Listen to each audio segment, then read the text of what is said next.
Hello everyone, good evening. তো এই ভিডিওটা হচ্ছে ভাইফোঁটার দিন সকালবেলায় মা ভাইকে বাজারে পাঠিয়েছিল, আর আমিও ভাবলাম চাই ভাইয়ের সাথে একটু ঘুরেই আসি। তো প্রথমেই সবজি বাজারে গিয়েছিলাম, তারপরে মাছের বাজারে, দিন গিয়েছিলাম একটু মিয়ামুড়িতে।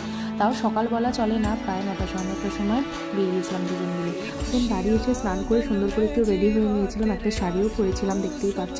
তারপরে এখানে ভাইফোঁটার সমস্ত অ্যারেঞ্জমেন্ট করছিলাম। প্রথমেই চন্দন বেটে নিলাম, আর এদিকে মিষ্টি যা যা আনা হয়েছিল সেগুলি সব ভালো করে সাজিয়ে দিচ্ছিলাম প্লেটে। দিদিও ছিল, ও হেল্প করছিল। ফাইনালি সমস্ত অ্যারেঞ্জমেন্ট করে এখানে সব সাজিয়ে দিয়েছিলাম ভাইকে, আর ও বসে পড়েছিল ভাইফোঁটা নেওয়ার জন্য।